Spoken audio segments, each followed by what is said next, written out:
Bien, doy una bienvenida muy especial al doctor Rafael Puyol, director del Observatorio de Demografía y Diversidad Generacional de España, quien inicia este segmento. Adelante, por favor. Invito, por favor, a los asistentes que se encuentran en el auditorio a tomar asientos si son tan amables.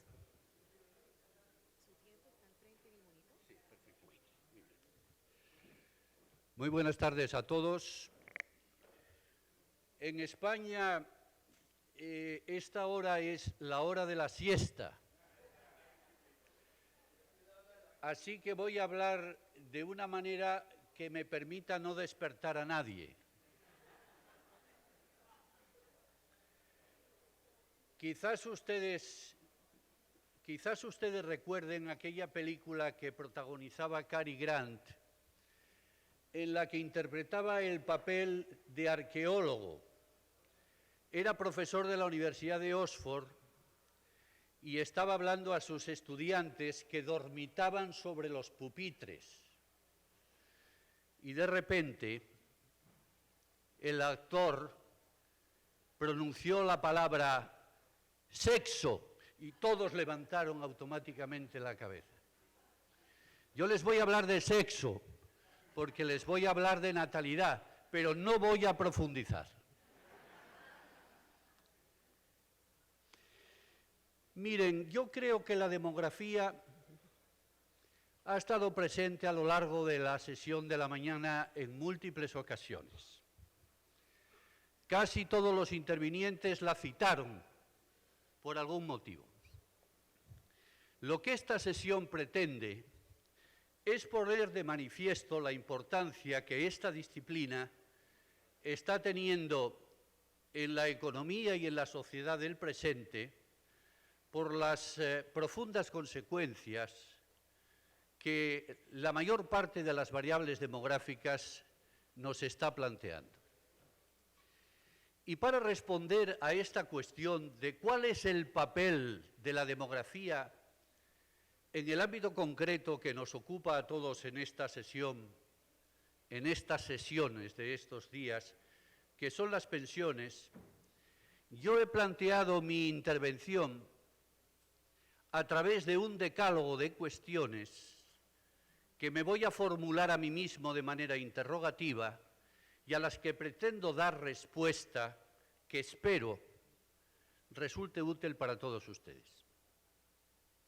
La primera cuestión de mi decálogo es ¿cuál es la hipótesis de partida que pretendo demostrar a lo largo de esta intervención? Y la respuesta es muy clara.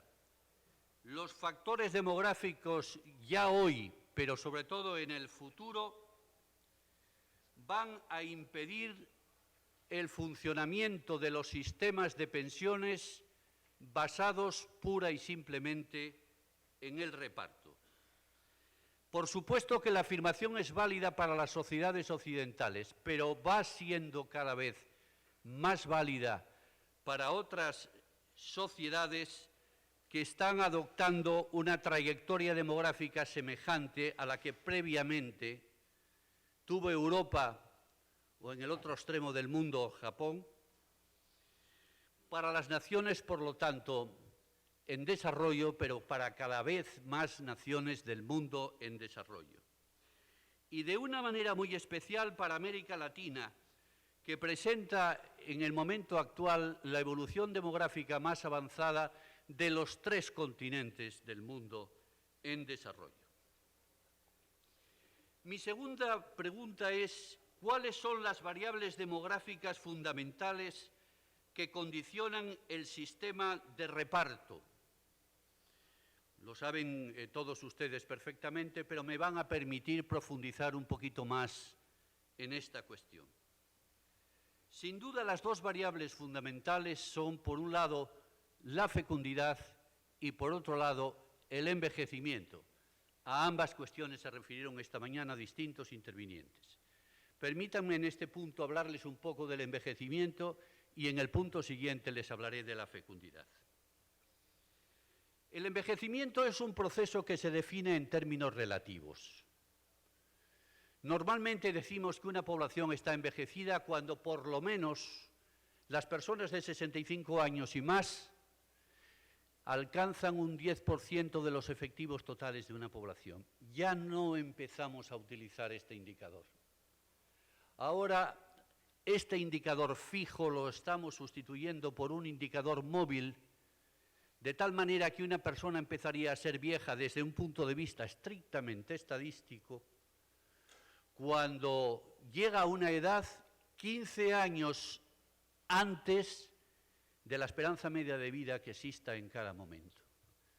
Por ejemplo, en el caso de España, como la esperanza media de vida media para los dos sexos está en 83 años, una persona ya no la definiríamos como vieja cuando cumple los 65, insisto, solo estadísticamente, sino cuando cumple 68. Y este umbral móvil va a ir creciendo de una manera progresiva. ¿Qué les puedo decir del envejecimiento que tenga interés para el tema que nos ocupa? En primer lugar, que el envejecimiento tiene como causa principal, a pesar de lo que muchas personas creen, la caída de la natalidad. Es el envejecimiento que llamamos los demógrafos por la base de la pirámide de edades. A este envejecimiento se ha unido en época más reciente el aumento de la longevidad. Y a ese nuevo envejecimiento le llamamos por la cima, por la cumbre, por la parte alta, se entiende, de la pirámide de edades. Por lo tanto, se combinan baja natalidad y longevidad para definir situaciones de envejecimiento que, como veremos enseguida, tienen unas consecuencias. Por un lado, positivas, porque, en definitiva, el envejecimiento es una conquista social, pero no es un fenómeno neutro y está plagado de consecuencias, algunas de las cuales vamos a tratar de mencionar en esta intervención. Otra característica del envejecimiento es que se ha producido en un escenario donde la recuperación de los nacimientos, precisamente por causa de él, va a ser muy difícil.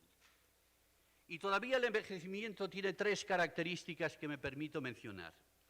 La primera es lo que llamamos la inversión demográfica. En nuestras sociedades se ha producido un fenómeno que realmente no tenía precedentes, y es que los porcentajes de población envejecida empiezan a ser más altos que los de población joven, y se produce una inversión de la tendencia demográfica tradicional por este motivo. El ejemplo más claro es Japón. Japón tiene un 26% de población vieja y, sin embargo, tiene tan solo un 13% de población joven. Una segunda característica que deseo mencionar es que el envejecimiento, permítanme la expresión, tiene nombre de mujer, porque son las mujeres las que presentan niveles de envejecimiento más fuertes. Ustedes saben, sin duda alguna, que nacen más niños que niñas en todas las sociedades. Es un fenómeno que no tiene excepciones. Nacen 106 niños por cada 100 niñas.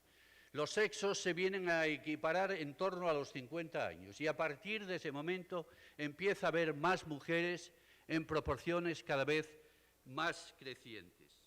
A los 65 años hay 108 mujeres por cada 100 varones, a los 80, 142 hembras por cada 100 hombres y a los 90, 216 mujeres por cada 100 hombres. Si algún varón tiene la imperiosa necesidad de contraer matrimonio, la oferta matrimonial a esa edad es la más amplia.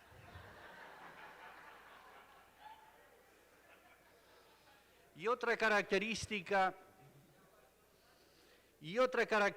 del envejecimiento es que es un fenómeno que se retroalimenta.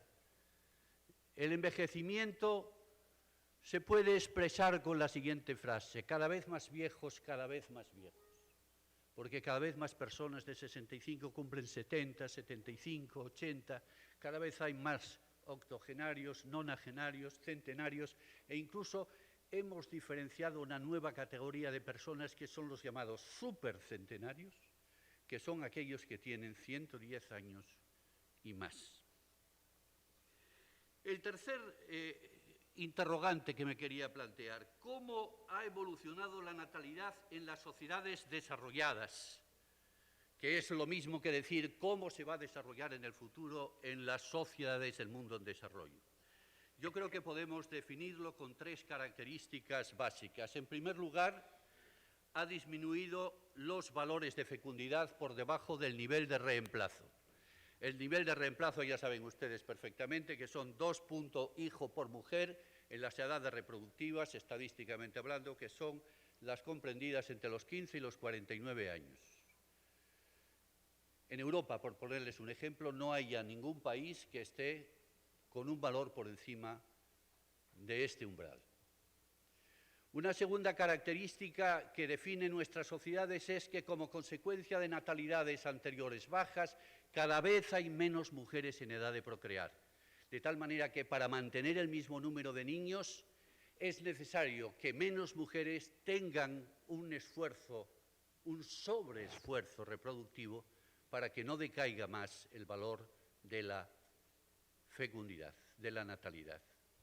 La tercera característica es que en nuestras sociedades es cada vez más tardía.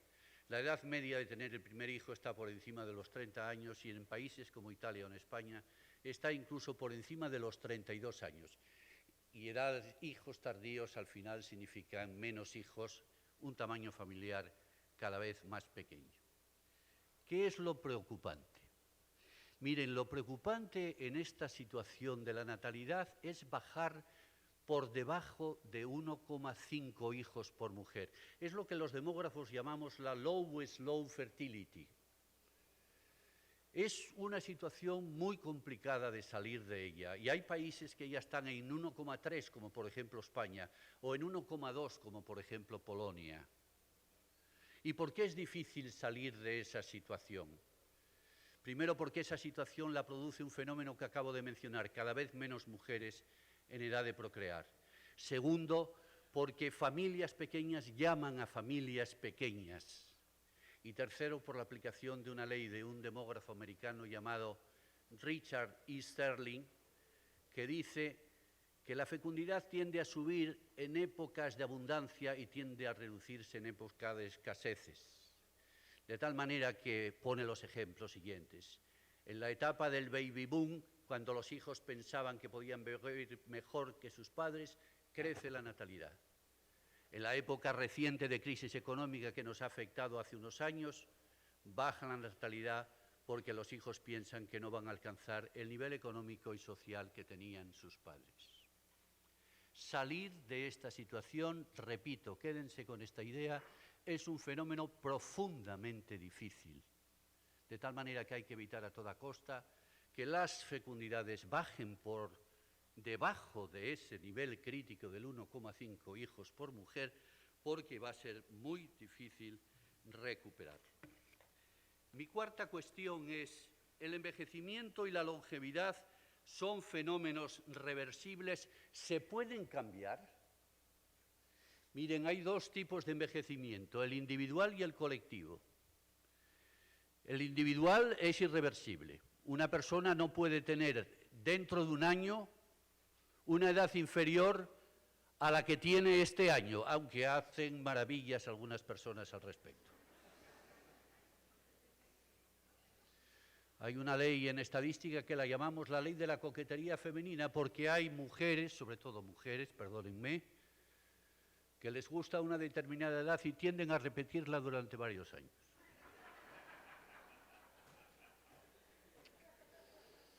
Esa ley de la coquetería femenina está presente en los varones, sobre todo en los mayores, que también tienden a quitarse años.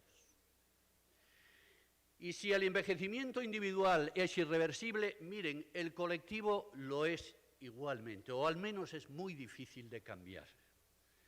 A veces oímos voces diciendo, con una política adecuada podríamos hacer disminuir los niveles de envejecimiento. Miren ustedes, complicado. Se puede hacer de dos maneras, a través de un aumento de la natalidad o a través de un aumento de la inmigración. Pero sería necesario un volumen de nacimientos tan elevado o un volumen de inmigrantes tan fuerte que es impensable que en nuestras sociedades se pueda producir una reversión del fenómeno como consecuencia de estos procesos. Si sube la natalidad, ¿mejorará la situación? Sí.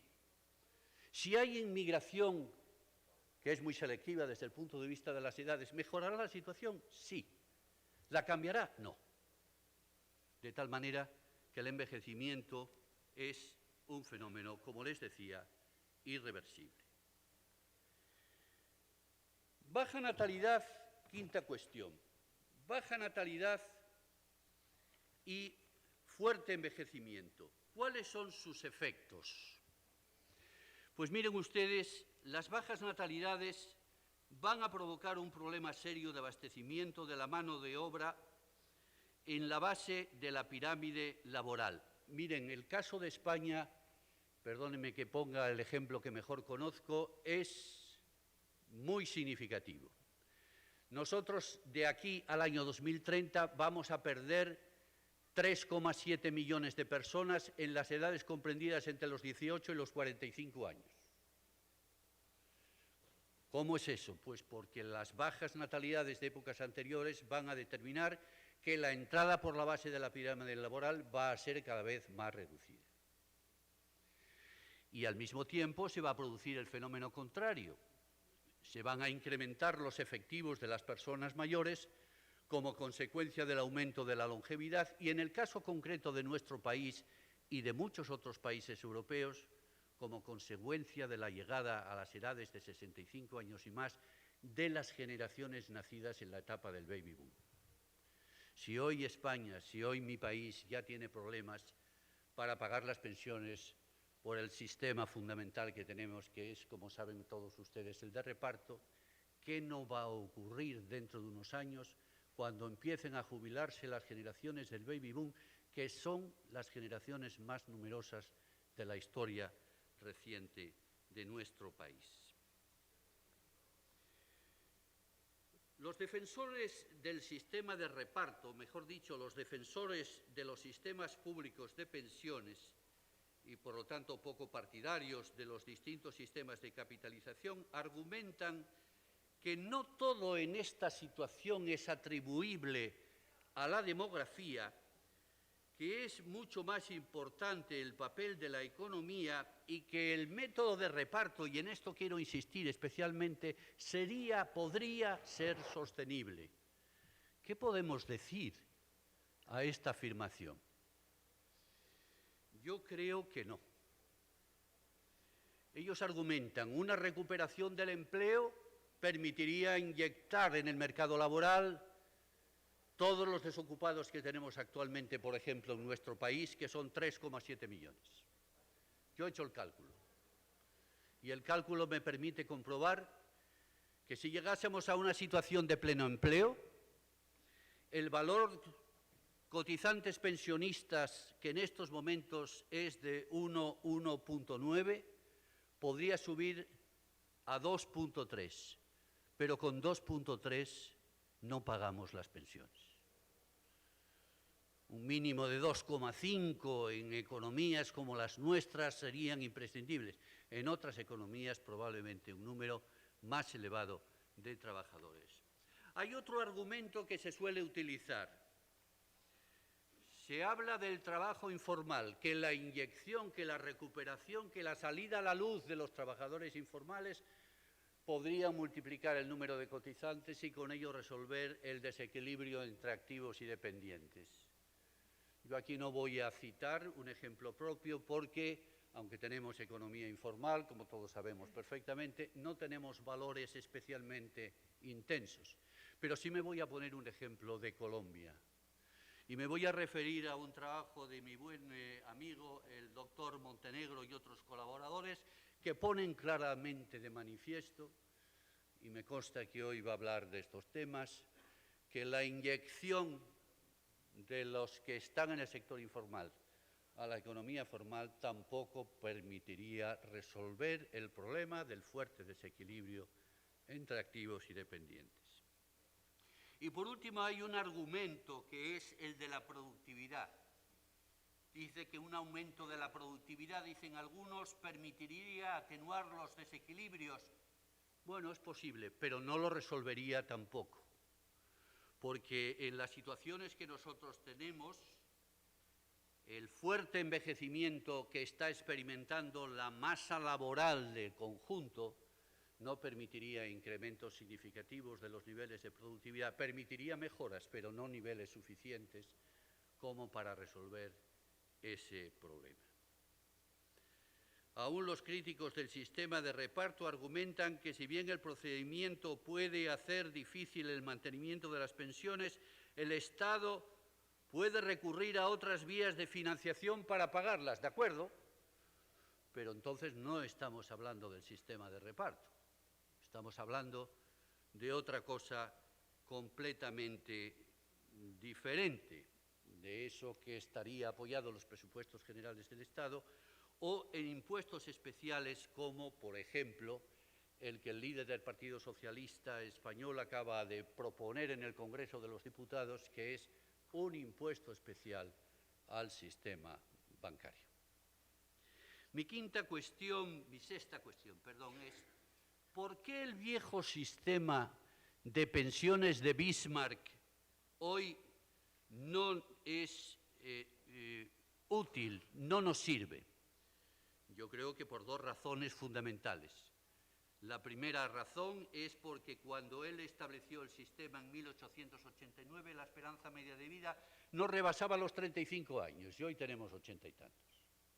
La segunda razón es porque la edad de jubilación fue establecida por él a los 70 años y pocas personas llegaban a cumplir esos años.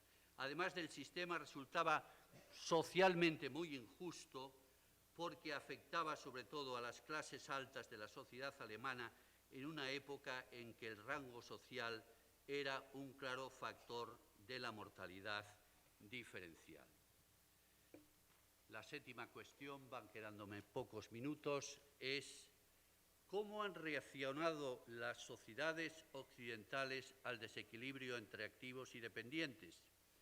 Pues miren ustedes, hay unas medidas demográficas que se han puesto en marcha, en unos países más intensas, en otros países más tímidas, y hay unas medidas que afectan al propio sistema de las pensiones. Entre las medidas demográficas, algunas tienden a favorecer la inmigración. En Europa el crecimiento demográfico se debe el 85% a la inmigración y el 15% al crecimiento natural. Basarlo todo en la inmigración no es ya posible. Los emigrantes tienden a tener comportamientos demográficos en las segundas y terceras generaciones iguales que los de la población autóctona. Los inmigrantes envejecen también y cobran una pensión. Y además las fuentes de abastecimiento, créanme, por lo menos en esos escenarios empiezan a agotarse. Porque en todos los países del mundo, y esta es una constante, el crecimiento ha bajado mucho y la fecundidad ha disminuido en todas partes, incluso en Nigeria. Incluso en los países del África subsahariana. Pensar que seguimos en la explosión demográfica de los años 60 del siglo pasado es falso, y pensar que seguimos manteniendo niveles de fecundidad tan altos como los que teníamos es una falacia que no se sostiene. También, entonces, si no podemos basarlo todo en la migración, ¿qué otras medidas habrá que implementar? Bueno, pues las medidas basadas en lo que llamamos las políticas de ayuda familiar, que permiten a las familias educar en buenas condiciones o en mejores condiciones a los hijos que tienen. Y en este sentido podemos decir que, por ejemplo, en Europa hay una enorme diferencia entre la situación que presentan países como Suecia, donde las políticas son muy activas y muy útiles, y países del Mediterráneo, entre ellos España, donde prácticamente no existen, de tal manera que la fecundidad sueca es de 1,7 y la fecundidad española es de 1,3. En cuanto a las medidas basadas en los sistemas de pensiones, las voy a obviar. Ustedes las conocen mucho mejor que yo, son especialistas, yo no lo soy, y les mencionaría cuestiones que probablemente serían redundantes para todos ustedes porque tienen un conocimiento muy preciso de ellas. ¿El modelo demográfico europeo puede reproducirse en otros escenarios? Sería mi octava cuestión. La respuesta es claramente sí.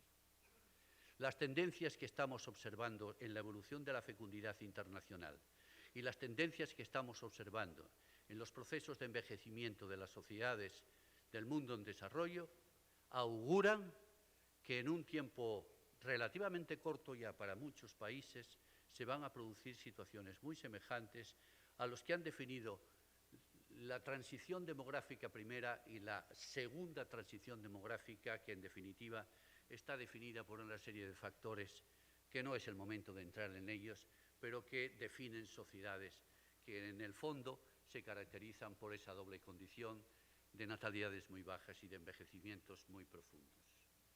Mi novena cuestión es: ¿y qué va a pasar en América Latina? Pues en América Latina las cosas van a pasar de una manera muy rápida, como sabemos todos perfectamente. No les he ido poniendo diapositivas, pero lo que les puedo decir es que en estos momentos América Latina tiene ya 8 países con niveles de fecundidad por debajo de 2,1 hijo por mujer, no reproducen generaciones, y tiene 11 más que está entre valores de 2,1 y 2,5. Y que la suma de estos dos porcentajes, en lo que se refiere a la población total, ya representa pues un valor que está por encima del 60 y tantos %. Por lo tanto, América Latina va a experimentar una evolución de los niveles de fecundidad muy semejante a la que ha experimentado inicialmente el continente europeo. Y envejecimiento. Ciertamente América Latina está mejor, los niveles de envejecimiento son algo más bajos, todavía hay dividendo demográfico, pero ojo, el dividendo demográfico se acaba con una celeridad verdaderamente extraordinaria. Si hay algo que caracteriza a América Latina es que va a reproducir el modelo europeo perfectamente, ya lo está haciendo, pero con dos diferencias muy claras. La primera diferencia es de tiempo, va a tardar mucho menos tiempo en experimentar los mismos procesos. La segunda diferencia es de intensidad, va a llegar a valores muy bajos en un lapso de tiempo más reducido, lo cual va a provocar algunos problemas serios en no menos de 15 o 20 años. Por lo tanto, ojo, que el modelo europeo en este continente va a plantearse con toda dureza y frente a él conviene adoptar estrategias que en algunos casos podrán ser de naturaleza demográfica y en otros casos tendrán, en el ámbito que nos ocupa, tendrán que ser relacionados con esta cuestión tan fundamental de las pensiones. Y en Colombia, y llego a mi último punto para tratar de cumplir el tiempo. Pues miren, Colombia, que me ha interesado especialmente y sobre la cual he procurado adquirir algunos conocimientos adicionales a los que podía tener previamente, va a reproducir exactamente el mismo modelo que estaba anunciando para América Latina. Miren, en Colombia ya no se reproducen las generaciones. Colombia tiene en estos momentos un valor de fecundidad de 2 hijos por mujer. Está en el borde, pero ya está por debajo del nivel del reemplazo. El envejecimiento está mejor porque está en un valor del 8%. No se podría definir a la población colombiana como una población envejecida, pero lo va a estar. Lo va a estar y en un lapso de tiempo, como en el conjunto de América Latina, realmente bastante breve, porque los valores que nosotros hemos estado manejando ya nos hablan de que los niveles de envejecimiento van a alcanzar cifras en torno al 15-16% en un periodo de tiempo muy breve y que la fecundidad va incluso a bajar por debajo del 1,7 y a establecerse en 1,689 aproximadamente. Estos datos tómenlos ustedes con la precaución debida, son tendencias de carácter general, pero que la realidad estoy seguro que no estará muy distante de la que acabo de describirles. Y llego al final y voy a regalar a la organización un minuto. Miren ustedes, he tratado de decirles algo más en profundidad lo que la demografía representa para el sistema de pensiones. Y empezaba con una hipótesis que he tratado de defender a lo largo de mi intervención. Y debo de acabar recalcando esa hipótesis como verificada. Con la demografía que tenemos no es posible ni mantener y mucho menos recuperar los sistemas de reparto, porque no se pueden buscar soluciones a un problema con otro problema. Muchas gracias.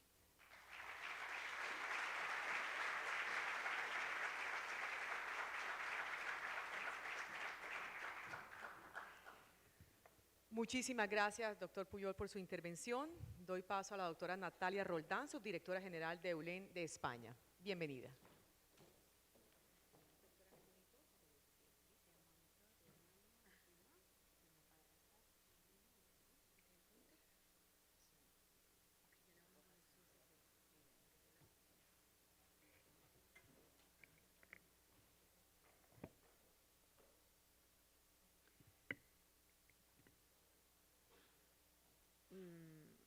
Me has encantado. Me ha encantado la exposición entera, pero ya saben que esto es como todo. Cada uno se queda de lo que escucha casi con lo que quiere, ¿no? Me ha encantado la idea de, a pesar de envejecer, ser cada vez más joven con ese concepto del umbral móvil que también nos has explicado, ¿no? Eso también tiene una consecuencia positiva para la economía de cada uno de nosotros y sobre todo de nosotras, porque bueno, igual ya no nos tenemos que preocupar tanto por intentar no envejecer, puesto que ya la propia demografía nos va a enseñar precisamente que con nuevos conceptos cada vez esa entrada en la parte de persona mayor se va a ir alargando a lo largo de los años, ¿no?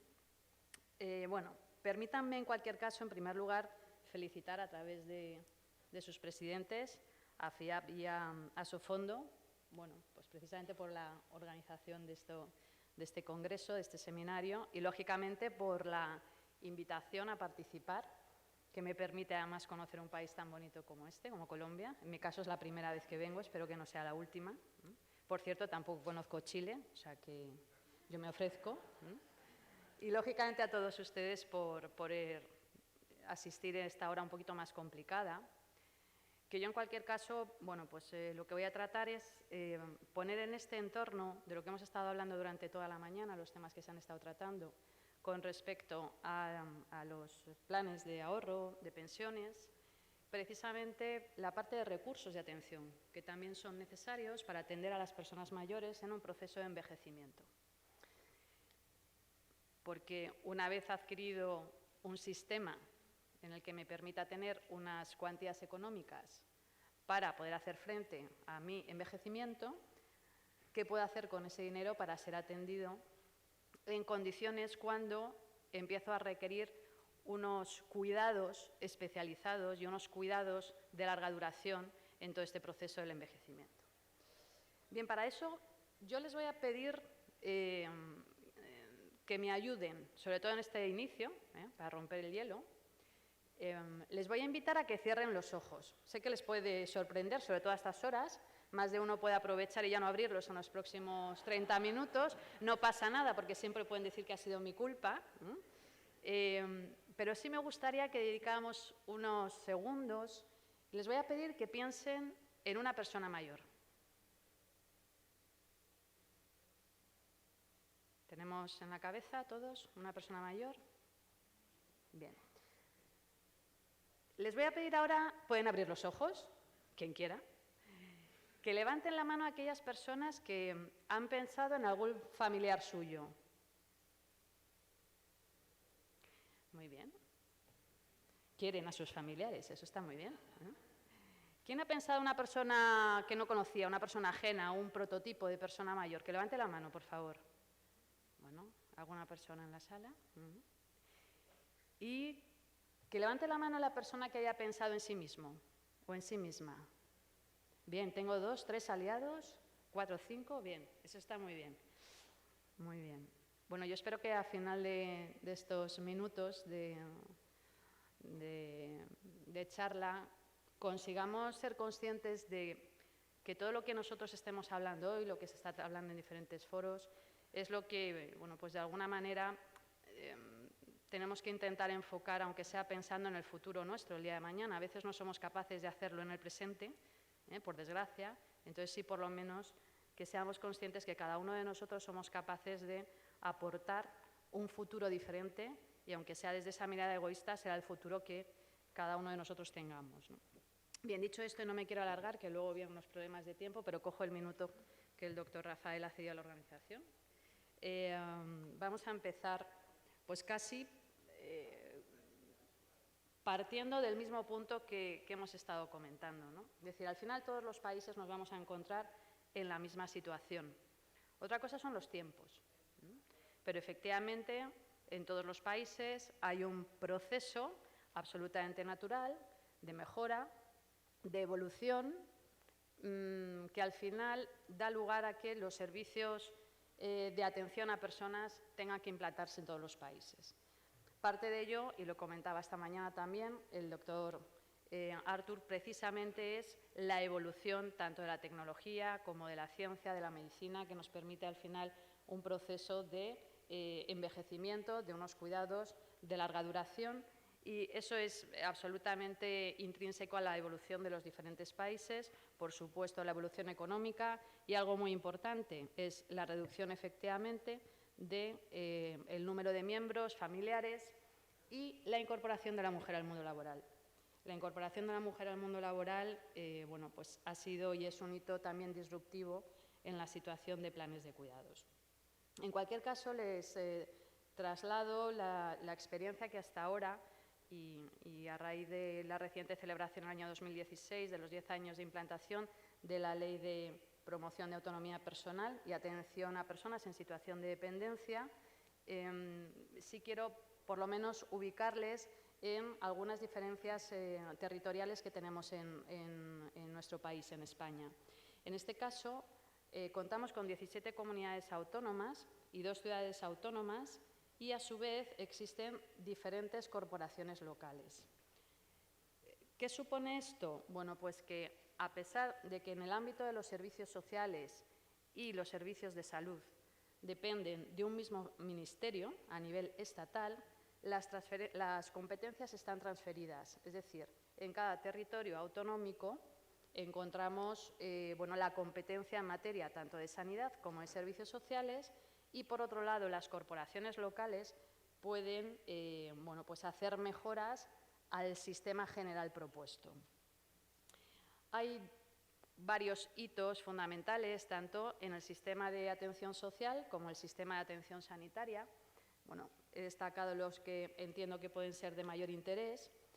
En la parte de sistema de atención sanitaria, que digamos es el que ha tenido siempre un mayor recorrido y más sólido, esas diferencias autonómicas bueno, pues dieron lugar a que en el año 2003 se implantara finalmente una ley de cohesión y calidad en el Sistema Nacional de Salud, precisamente para establecer de forma firme cuáles son la cartera de servicios que todo ciudadano, de manera universal y equitativa, bueno, pues tiene que recibir independientemente de cuál sea su lugar de residencia. En el ámbito del sistema de la atención social, digamos que hemos empezado más tarde y, bueno, quizá lo más destacado fue en 1988 el Plan Concertado, que trató de establecer la colaboración entre el Estado y las diferentes comunidades autónomas para que a nivel local los ayuntamientos pudieran desarrollar y tuvieran capacidad económica y técnica para hacer una atención bueno, pues en aquellas situaciones de verdadera necesidad de los ciudadanos, ¿no? Situaciones en las que bueno, pues había personas que se encontraban en riesgo de exclusión social y bueno, pues implantado este sistema, lo que se pone de manifiesto es que muchas personas que se encuentran en ese riesgo de vulnerabilidad y de situación social, digo de exclusión social, son personas mayores. A partir de ahí, en el año 2006 se plantea que tiene que existir una ley que unifique y que de alguna manera aborde el reto, que no problema, el reto del envejecimiento, porque bueno, es una buena noticia el que podamos envejecer, más que nada que no hacerlo, las consecuencias son más negativas, ¿verdad? Entonces, por lo menos envejezcamos. En este caso, lo que se hace es establecer una serie de cartera de servicios y un baremo común de acceso a esos recursos, pero para ello, bueno, pues lógicamente se establecen una serie de baremos y descripciones para que pueda ser reconocido esa situación de dependencia, luego vamos a hablar de ello, y por tanto percibir diferentes recursos. Unos son económicos o pueden ser económicos y otros en forma de servicio. En cualquier caso, el sistema de atención sanitaria, fundamentalmente, y por no extenderme mucho, tiene 3 niveles: la atención primaria, la especializada y la atención de urgencias. La especializada, bueno, se puede dar tanto a nivel hospitalario como ambulatorio y, bueno, pues prácticamente está siempre todo organizado en diferentes áreas sanitarias que se componen de diferentes números de hospitales o centros de atención primaria en función del número de población. Y, por otro lado, la parte de recursos sociales, antes de la ley, incluso ahora con su mantenimiento, establece que hay una serie de servicios básicos que fundamentalmente son de información y de atención de trámite de situaciones de urgencia y emergencia o de riesgo de exclusión, insisto, para lo que son sus ciudadanos, en este caso muy vinculado al tema del ámbito de la familia, donde lógicamente las personas mayores tienen una presencia importante, y luego temas también que están vinculados con inclusión social. Con este panorama, bueno, pues al final en España se desarrollan una serie de servicios y de recursos que permiten atender a su población, pero por desgracia de manera independiente. Es decir, por un lado, el sistema sanitario desarrolla una serie de cartera de servicios y el sistema social otro. ¿Qué es lo que estamos viendo? Bueno, pues que lógicamente en un proceso de envejecimiento las personas requerimos de ser atendidos en ese concepto sociosanitario. Es muy difícil entender o abordar un problema sanitario de una persona mayor sin atender su situación sociofamiliar y a la inversa. En muchos casos hay muchísimos problemas que derivan en una situación de un empeoramiento sanitario, ¿vale?, precisamente por una falta de apoyo, y normalmente esa falta de apoyo puede generar también que la persona, bueno, pues tenga menos capacidad para el autocuidado o la prevención de algunas enfermedades. En cualquier caso, de los recursos sanitarios, la parte de atención primaria fundamentalmente va a tener actuación en ese concepto de familia, actuación en materia preventiva fundamentalmente, con lo cual todo lo que puedan ser campañas que ayuden a un envejecimiento saludable a nivel sanitario se tratan de promocionar desde el ámbito de la atención primaria.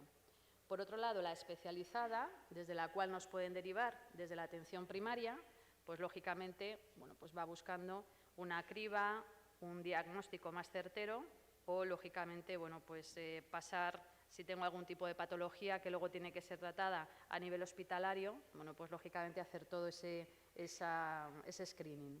Y luego la atención urgente, que lleva tanto una atención a nivel domiciliario, que se puede hacer también desde la parte de atención primaria, como en el ámbito hospitalario.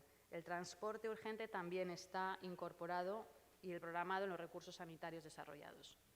Y por otro lado, los recursos sociales. Bien, los recursos sociales, como les decía, tienen muchos años de evolución. Aunque yo los nombro todos, me voy a parar más en los que están desarrollados específicamente en la ley. La ley tiene una cartera de servicios que tienen que ser previamente cribados a través de una baremación de cada una de las personas que quieren acceder al sistema y establecer ahí un programa de intervención individual.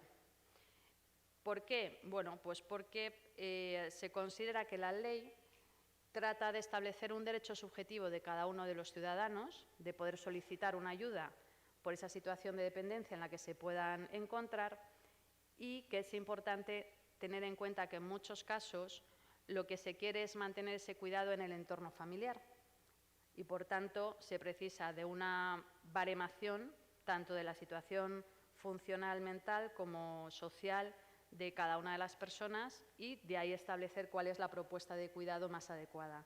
También se busca la participación precisamente en la elección del cuidado de la persona mayor que lo recibe.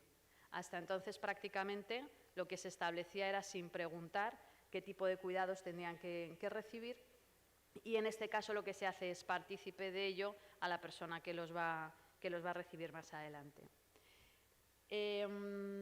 En la parte del ámbito domiciliario, fundamentalmente desarrollan los servicios preventivos, los servicios de teleasistencia y de ayuda a domicilio. Y si nos vamos al ámbito institucional, los centros de día y de noche y centros residenciales. Y nos vamos a encontrar también con dos tipos de prestaciones económicas. Aquella prestación que se concede para el cuidado en el entorno familiar, es decir, existe un familiar en el domicilio que se hace cargo de mi cuidado y por eso recibo una prestación económica. Y por otro lado, prestación económica vinculada al servicio. Es decir, allí donde la Administración no llegue a darme un recurso, sí tiene la obligación de darme una ayuda económica para que yo pueda contratar ese servicio a través de una red de recursos privados. Bien, al servicio de teleasistencia, y no me voy a detener mucho por el tiempo, el servicio de teleasistencia es uno de los recursos además mejor valorados por las personas que lo perciben y bueno, pues consiste fundamentalmente en instalar en el domicilio de la persona mayor un dispositivo, un terminal fijo, con un pulsador que queda conectado a una central de atención especializada durante 24 horas del día. De tal manera que si hay una situación de urgencia, de emergencia, la persona puede pulsar y automáticamente entra en contacto con esa central de atención para resolver la incidencia. Curiosamente, y es uno de los problemas también que, teniendo en cuenta los datos sobre la evolución demográfica, los problemas más grandes que estamos encontrando en este proceso de envejecimiento a través de la gestión de los servicios, en muchos casos son problemas de soledad. No de cuidado, sino de soledad.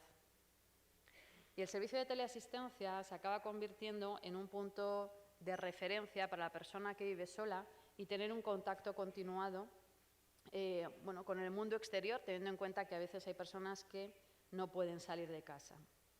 Por otro lado, tenemos el servicio de ayuda a domicilio. En el servicio de ayuda a domicilio ya sí se desplaza una persona al domicilio de quien hay que atender. En este caso se pueden realizar diferentes actividades, pero fundamentalmente van vinculadas a la atención personal y apoyo en el hogar. Entonces se trata de hacer un mantenimiento, tanto con la teleasistencia como la ayuda a domicilio, fundamentalmente un mantenimiento de la persona mayor en su domicilio durante el mayor tiempo posible. Porque otra de las experiencias también que tenemos es que las personas donde queremos estar es en nuestra casa.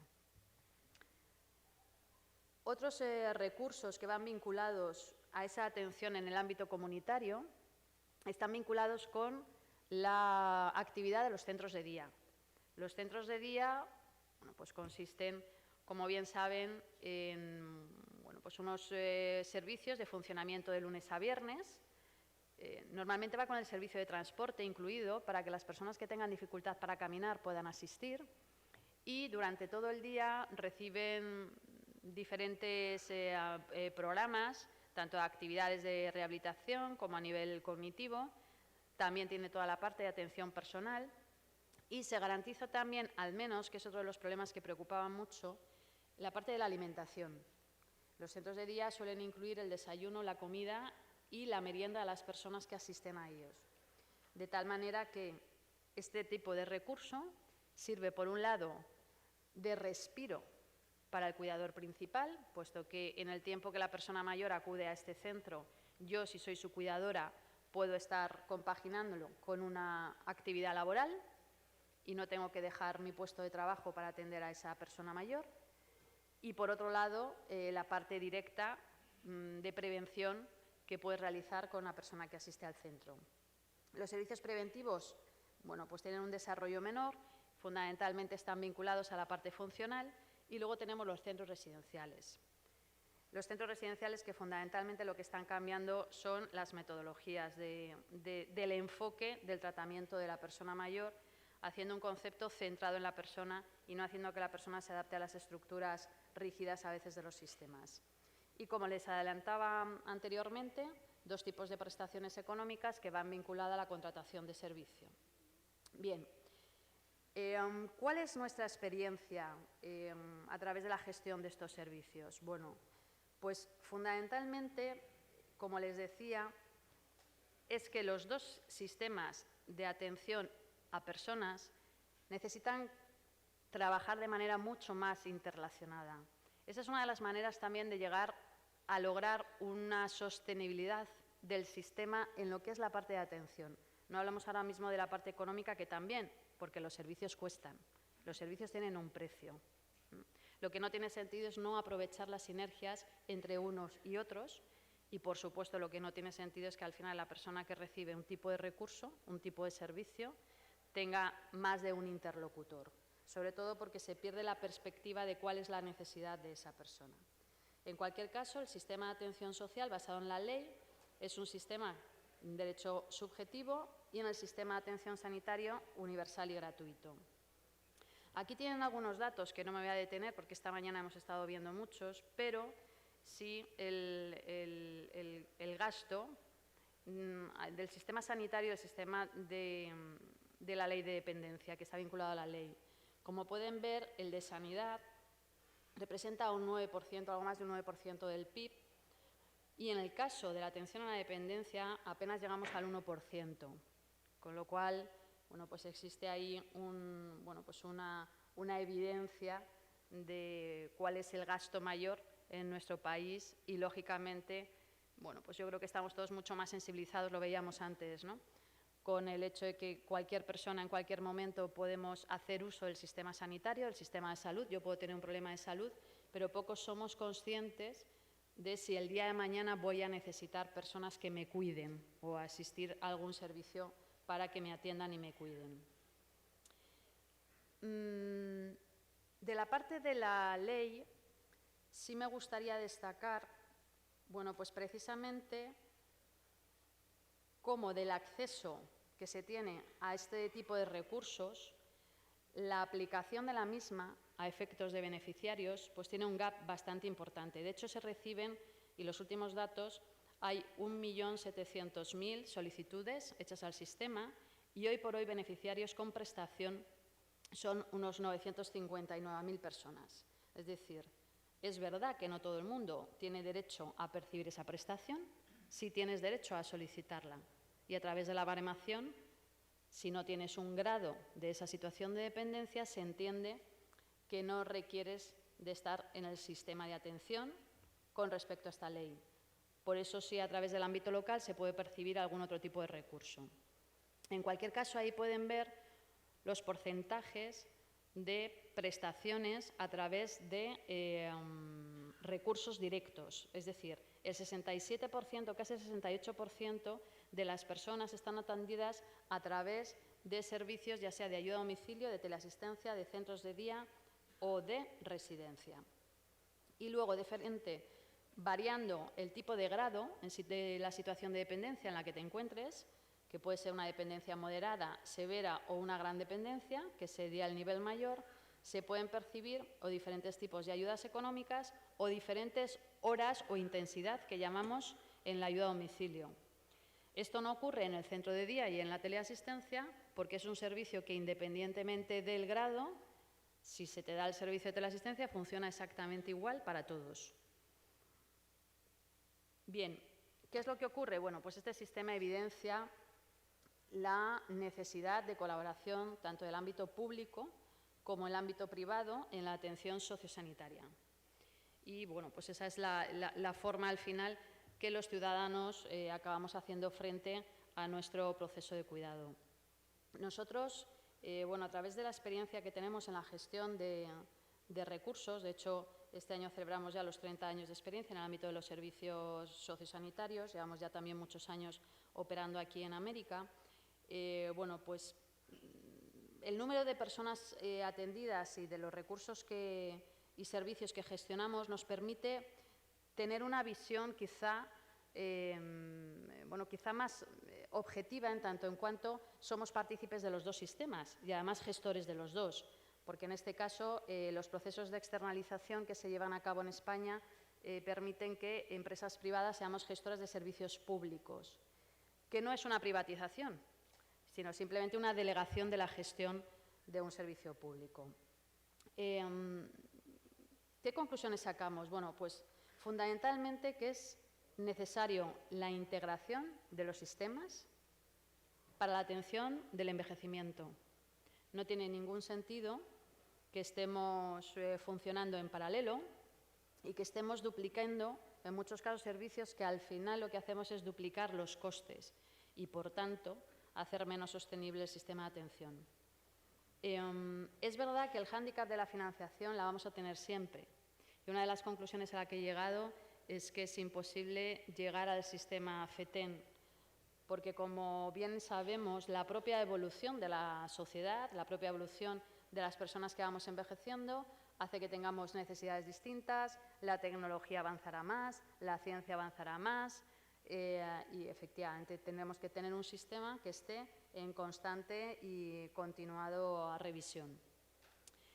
Y es verdad que también tenemos que lograr hacer programas preventivos, no solo como labor educativa, para hacernos más conscientes del papel que jugamos cada uno de nosotros en ese proceso de autocuidado, en ese proceso de ahorro, en esa concienciación de qué podemos poner cada uno de nosotros para que el día de mañana el sistema sea lo más sostenible o con una mayor cobertura.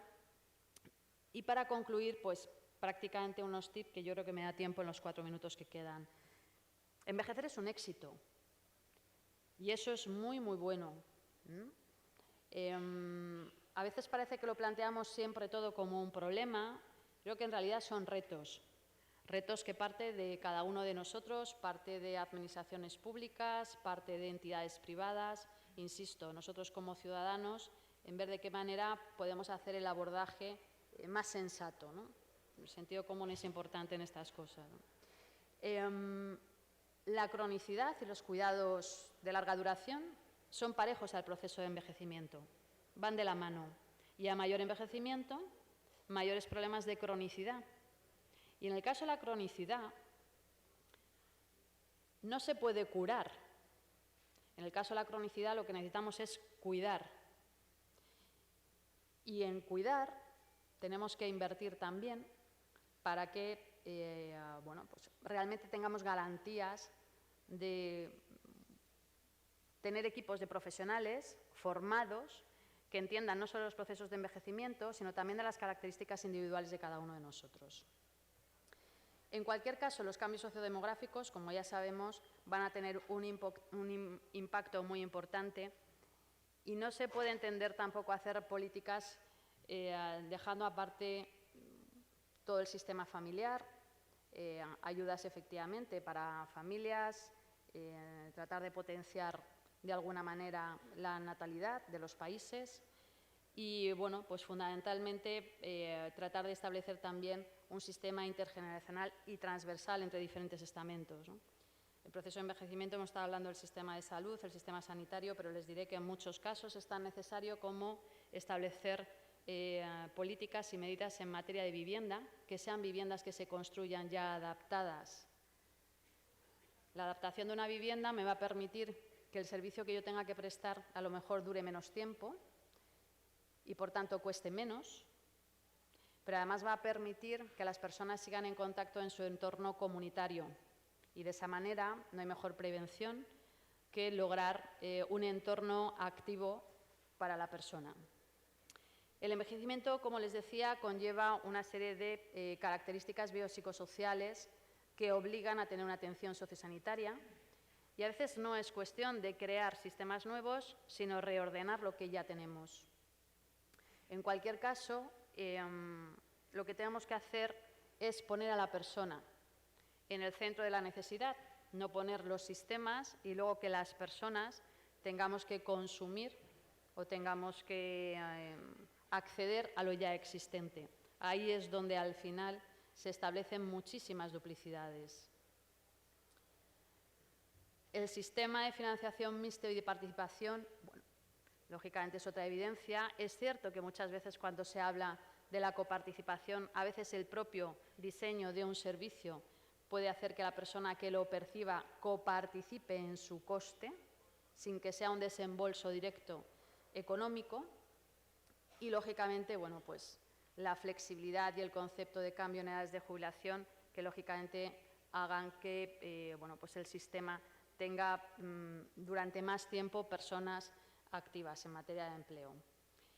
Hay que incentivar diferentes sistemas de ahorro, desde luego los personales, que esos todavía no están suficientemente desarrollados, igual que bueno, pues hay un mayor desarrollo, por ejemplo, de planes de pensiones, no lo hay, de seguros privados en materia de dependencia, que es otro de los temas que están también ahora encima de la mesa para ver cómo incentivar fiscalmente y, bueno, pues fundamentalmente que pensemos si los servicios que definamos hoy, bueno, pues son sostenibles para el día de mañana.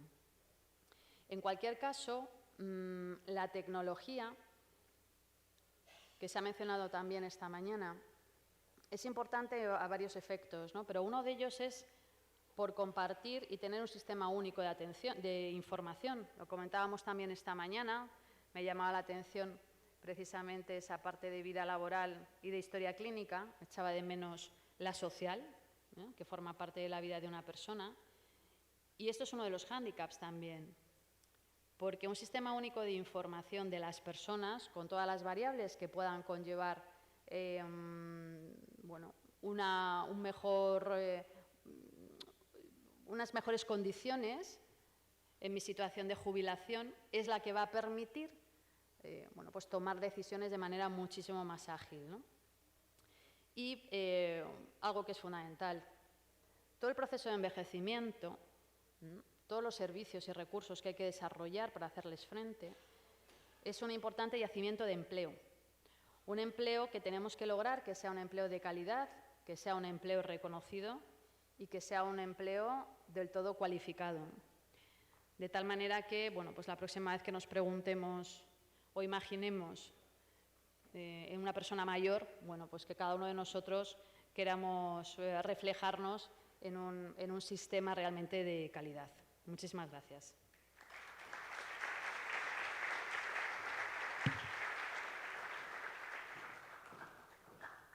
Muchísimas gracias, doctora Roldán, por su intervención. Invito al doctor Montenegro, por favor. Bienvenido.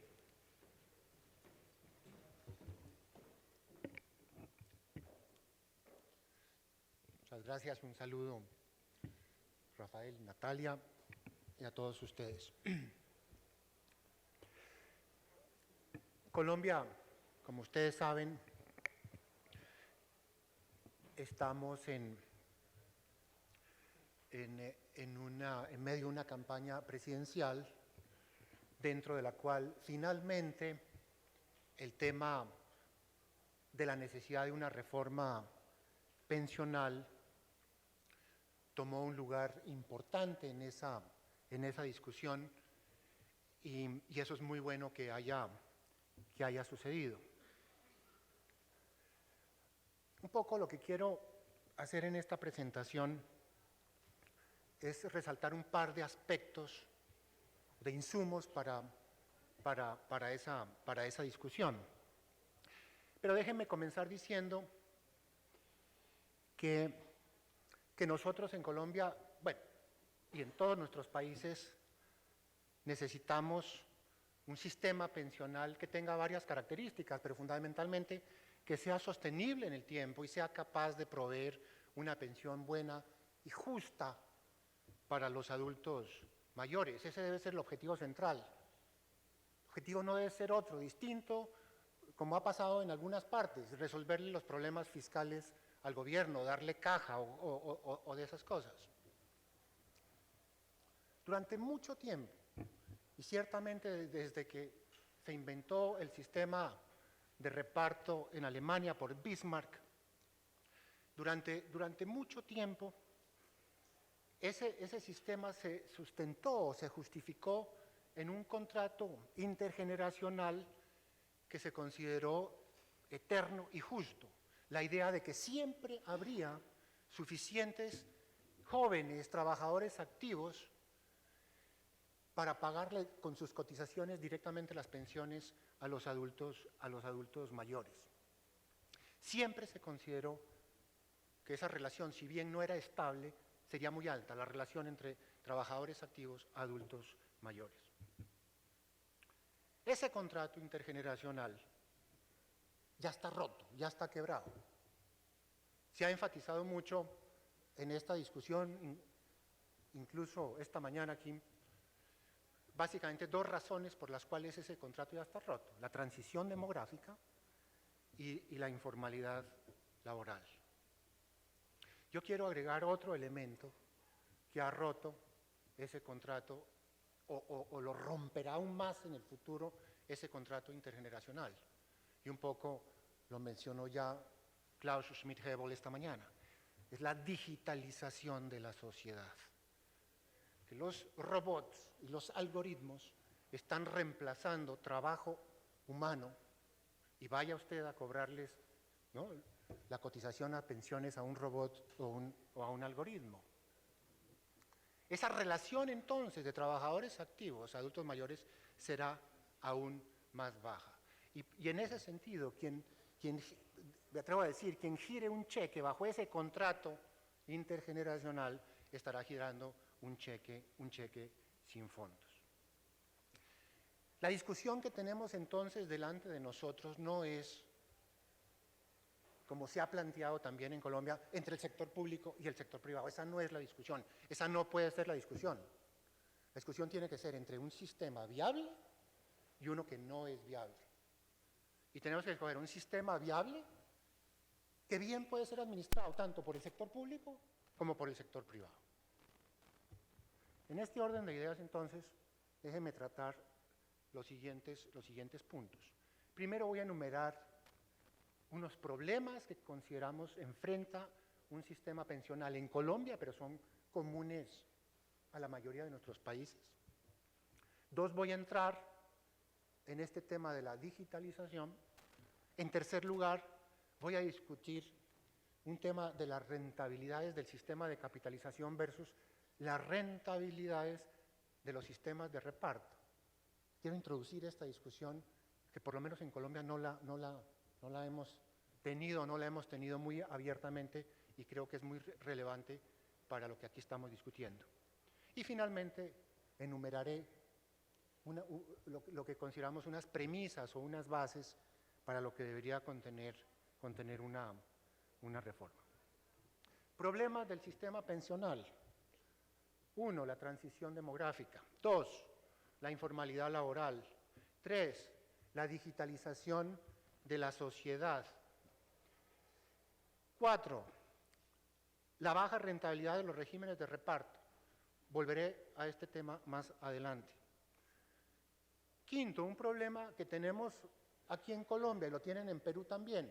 Creo que somos los pocos países, que es la coexistencia de dos regímenes.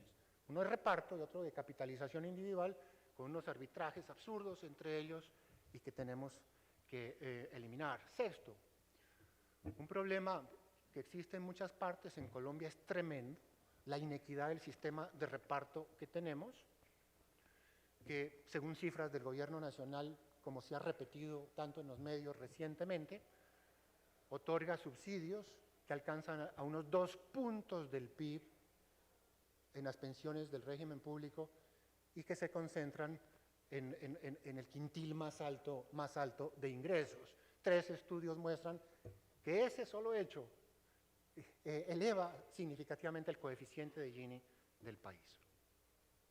7, tema un poco jurídico, la inexistencia de un régimen de seguridad social para los informales y para los cuasi formales.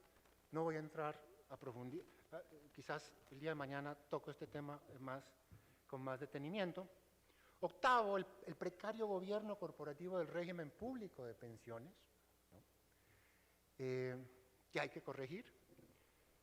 Y finalmente, el déficit fiscal del régimen público, que como ustedes saben, ya se ha mencionado acá, tiene un hueco, el solo hueco, de 41 billones de pesos este año, que representa un 4% del Producto Interno Bruto, el solo hueco del régimen público de pensiones. No solo el régimen general, eso hay que incluirle los maestros y los militares y otros regímenes especiales, pero es una cifra muy considerable.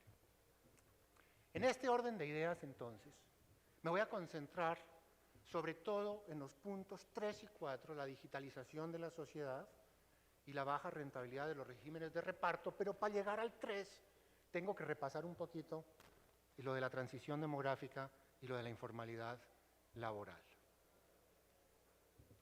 Y permítame entonces, mostrando rápidamente lo que ha sido y continuará siendo durante este siglo la transición demográfica en Colombia, expresada en estas pirámides, y las de la derecha ya no son tan pirámides sino botellas, pero prefiero ilustrar más detalladamente esto con estas curvas.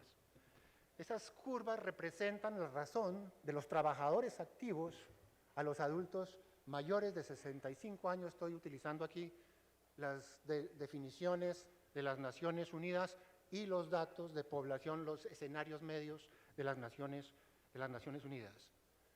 La curva superior es Colombia, tenemos también Chile, Japón y España.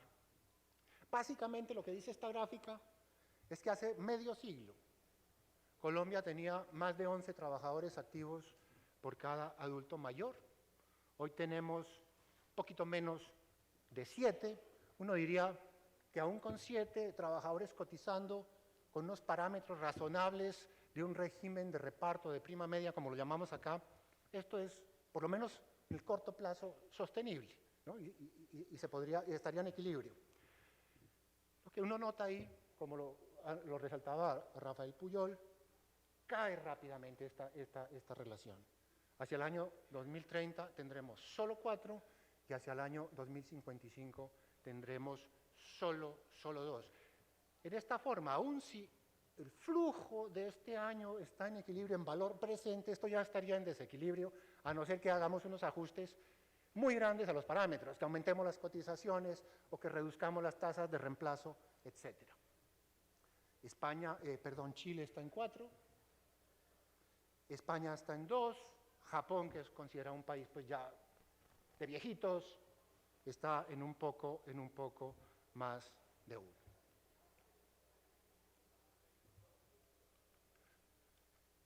Esto es preocupante, pero digamos, uno diría, pues esto daría algo de tiempo, alguna cosa. No. Pero veamos los efectos de la informalidad. En la gráfica de la izquierda ustedes tienen la pirámide demográfica para los mayores de 15 años, según las encuestas de hogares. Todavía es una pirámide más o menos bien formada, parece un árbol de Navidad, pero en el lado derecho ustedes tienen para los mismos rangos de edades los que efectivamente están cotizando a la seguridad social. O sea, pasamos de ese árbol tan bonito, lindo, a lo que yo llamo un chamizo reseco o algo así. Y trasladamos estas cifras a nuestro gráfico anterior. Lo que esto nos dice básicamente es que en teoría tenemos 7 trabajadores activos por cada adulto mayor, pero si tenemos en cuenta solo los que están cotizando, no estamos en ese punto A, sino que estamos en un punto como A'. O sea, es como si que es el punto que habríamos obtenido por allá en el año 2055 o 2060. Es como si la informalidad nos envejeciera prematuramente y hoy, no dentro de 40 años, hoy tenemos solo 2 trabajadores activos por cada adulto mayor. Claramente un régimen de reparto de prima media no es financiable con esta razón de trabajadores activos a adultos mayores. Este es el efecto brutal de la informalidad. Hago un paréntesis para presentar esta gráfica e ilustrar un poquito más este tema de la informalidad que también fue discutido esta mañana en un panel que nos dio muchísimas lecciones y resalta la importancia de que discutamos aún más esto de la informalidad. En esta gráfica ustedes tienen una comparación entre Colombia y España. Queridos amigos españoles, es muy útil comparar a Colombia por España porque básicamente tenemos las mismas cifras demográficas y las mismas cifras del mercado laboral. La población es básicamente la misma, alrededor de 47 millones o algo así. La población en edad de trabajar, 38 y 36 millones. La población económicamente activa, 24 y 22 y medio. Los ocupados, ahí se separa un poquito, pero fíjense la parte derecha de este gráfico. En España cotizan a pensiones, a la seguridad social en pensiones, más de 18 millones de personas. En Colombia cotizamos solo 7.8. 7.8. De hecho, esto es peor. Porque esos 7.8 responden a la pregunta, ¿usted cotizó el mes pasado a pensiones? Entonces eso da 7.8. Pero usted pregunta, ¿usted cotizó por lo menos 9 meses en los últimos 12 meses en el último año? ¿Adivinen cuánto es? 2.4. 2.4, que es una cifra que se acerca a la última variable que medimos en la derecha, que es la pregunta ¿cuántos declaran renta? En España declaran renta 19 millones y medio de personas. Colombia, 2.1 millones. Esto lo que quiere decir es que los problemas fiscales que tenemos, o una buena parte de los problemas fiscales que tenemos en Colombia, es la informalidad. Y hay cifras similares para las empresas. Que muy pocas empresas están pagando impuestos, y a esas pocas que pagan les estamos cobrando unas tasas altísimas. Me estoy entusiasmando en esto y sigo adelante porque tengo que continuar con mi presentación.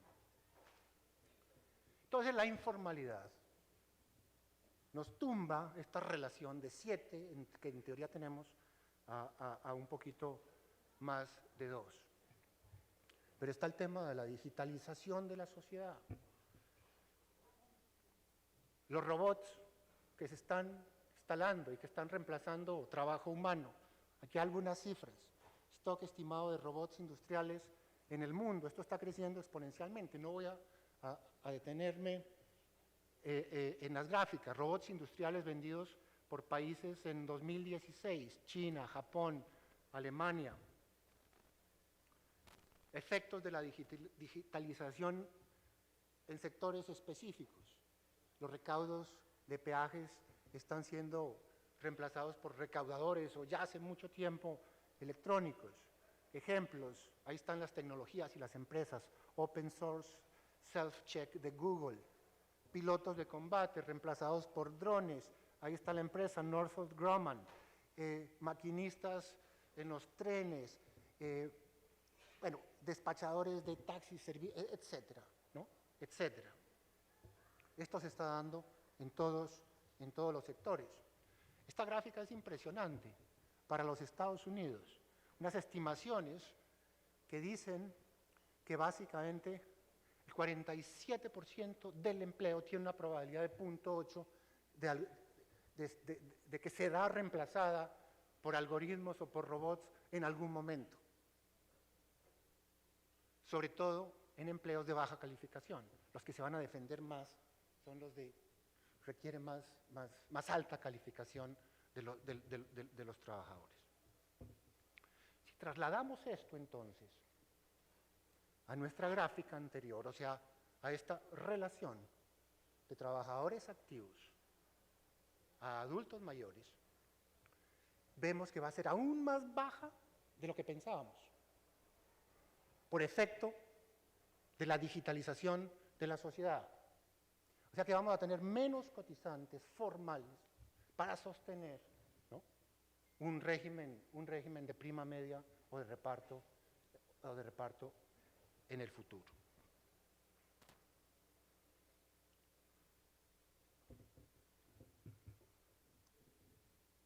El tema de las rentabilidades, de los sistemas de capitalización versus los sistemas de reparto.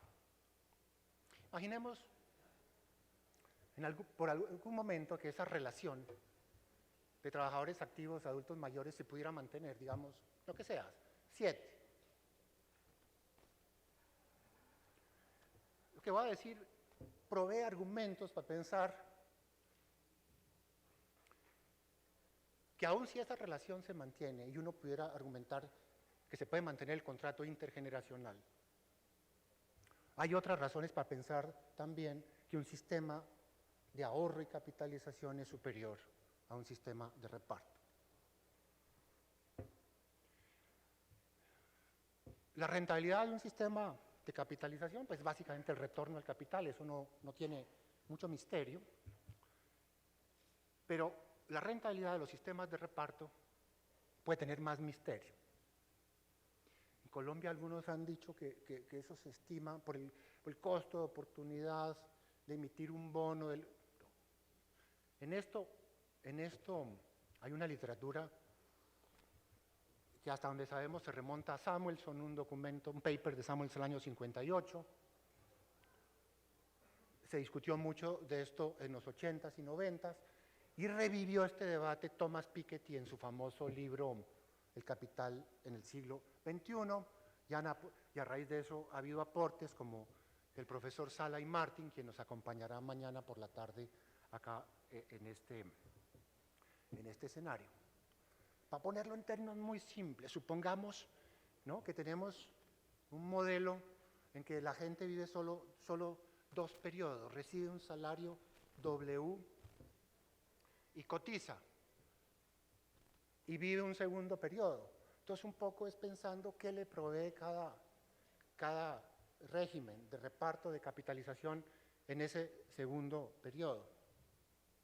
Básicamente eso está dado por las pendientes de esas curvas. Una de las pendientes, la pendiente del sistema de capitalización es la tasa de interés R, y la otra, esto no es muy intuitivo, pero un poco los recursos en un sistema de reparto en el segundo periodo van a estar dados por el crecimiento real de los salarios y por el crecimiento de la población. Así la masa salarial para el segundo periodo será la suma de esas dos tasas. Esto es un problema empírico, pero hay una serie de razones para argumentar, no me voy a detener en ellos, que la tasa de retorno al capital es superior a la suma del crecimiento de los salarios y el crecimiento de la población. Eso es básicamente el argumento central del libro de Thomas Piketty. Y más aún, él dice que esa relación es de 5 a 1. Y argumenta en su libro que por esta razón los sistemas de capitalización son superiores a los sistemas de reparto. No pide que se implementen en todas partes porque aduce otros problemas. Que la transición sería muy costosa, ciertamente en España, pero el argumento lo da. Y la verdad es que esas transiciones sí se han podido hacer en nuestros países, como en Chile, Perú, América Latina y México. Además, porque Piketty está preocupado en otras cosas. El problema de la inequidad. Y entonces, entonces lo que propone es un impuesto al capital para que haya más equidad, cuando debió haber propuesto exactamente lo contrario. Es permitir la generación de riqueza y que los trabajadores puedan acceder a esos rendimientos. Y eso es precisamente lo que hacen los sistemas de capitalización individual, darle la oportunidad a los trabajadores de que tengan esas mayores rentabilidades. Y eso es precisamente lo que ha argumentado varios economistas, entre ellos el profesor Thomas Sargent, Premio Nobel de Economía, quien nos acompañó aquí en este congreso hace un par de años. Ustedes me preguntarán, bueno, ¿cómo son esos retornos? Denme unas cifras. Aquí hay unas cifras de Colombia. El retorno de los fondos de pensiones, retorno acumulado está alrededor del 8% en términos reales, neto de todas las cosas, y el retorno a un régimen de reparto medido en esa forma puede haber varias estimaciones, todas por debajo del 2%. Con estos elementos en mente, entonces, creamos un modelo, ahí dice teórico, es más un modelo estilizado, para comparar las tasas de reemplazo de sistemas de capitalización versus sistemas de reparto en varios países. Y como reinventar la historia, ¿no? Simular la historia hacia atrás y hacia adelante. E introdujimos todas estas variables que he mencionado. La transición demográfica por el cambio en la composición de activos adultos mayores, los cambios que se van dando en las expectativas de vida, diferentes supuestos sobre rentabilidades de los dos sistemas, medidas en la forma como lo dije, y un supuesto fundamental es de que vamos a suponer plena formalización, esto se podría también suponer con informalidad, todos los trabajadores formales cotizan o a reparto o a capitalización. Es un modelo que tuvo como punto de partida el trabajo de Richard Jackson de 2015, que ustedes conocen, y que expuso él hace un año en este mismo escenario. Se hacen muchos supuestos, no voy a entrar a listar cada una de estas cosas, ¿no? Pero básicamente hay que hacer una cantidad de supuestos para comparar peras con peras, manzanas con manzanas y no mezclar cosas. Les presento los resultados y ustedes van a tener copia de esta presentación y de un paper donde explicamos en detalle los supuestos que están detrás de este ejercicio y las distintas sensibilidades, etc. Primer ejercicio, el impacto sobre la tasa de reemplazo de un sistema de reparto en 3 puntos del tiempo, año 95, 2015, 2050. Introducimos entonces los cambios en la composición demográfica de cada cohorte, lo estimamos para Colombia, Nigeria, Japón, España, Chile. Aquí tenemos participantes como de 22 países, más de 120 participantes. Si a alguno de ustedes le interesaría que simulemos esto para sus países, lo podemos hacer. Simulamos desde 1950. Estas son unas bases de datos gigantescas. Para hacer estos ejercicios toca comenzar muy atrás en el tiempo. Este es un primer resultado, ¿no? Lo que pasaría con la tasa de reemplazo en un sistema de reparto por el simple cambio, bueno, no tan simple, por el cambio en la transición demográfica, en la composición de la población, en esa caída de la relación entre trabajadores activos y adultos mayores. En el año 95, en un país como Nigeria y aún Colombia, ¿no? Si todos hubiesen estado cotizando al sistema de reparto, hubiese habido, con los parámetros que tenemos, plena formalidad, habríamos tenido unas tasas de reemplazo gigantescas, ¿no? Por el solo hecho del cambio en la estructura demográfica a lo largo del tiempo en todos los países, la caída es brutal, ¿no? Es brutal, manteniendo el sistema, por supuesto, en equilibrio, ¿no? Manteniendo el sistema en equilibrio. Hacemos otro ejercicio, ya un poco más complicado. Hacemos una comparación, tasas de reemplazo en un sistema de reparto y en uno de capitalización, en 2 puntos, 2018 y en 2050. Introducimos los cambios en la composición demográfica de cada cohorte, cambios, alternativas diferentes en tasa de crecimientos de salarios y tasas de interés real, y hacemos el ejercicio para Colombia, Nigeria, Japón, España y Chile. Y estos son los resultados. 2018,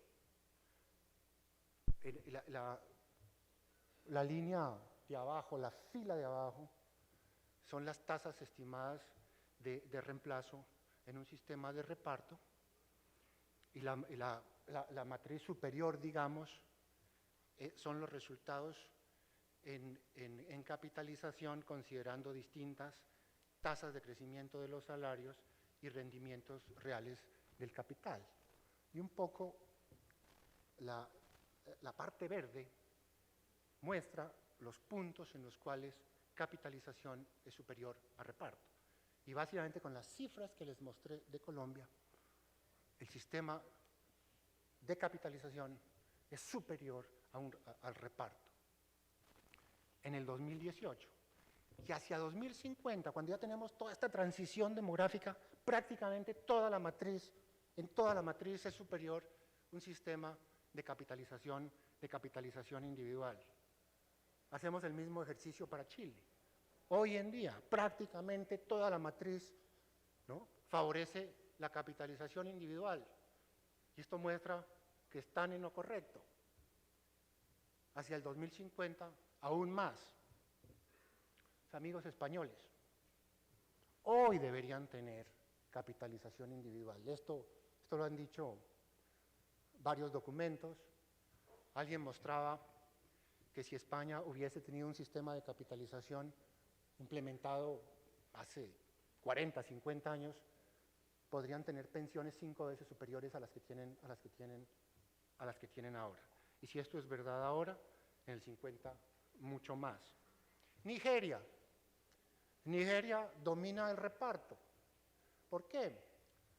Porque en Nigeria están como estábamos en Colombia en términos de la composición de la población, una población muy joven, y África en general es muy joven, de hace unos 80 o 90 años. Y en el año 2050, básicamente, van a seguir en lo mismo. Japón, ya no, y menos en el 2000, y menos en el año 2050. ¿Me van a dar 2 minuticos? ¿Sí? Bueno, me emocioné demasiado en esta parte.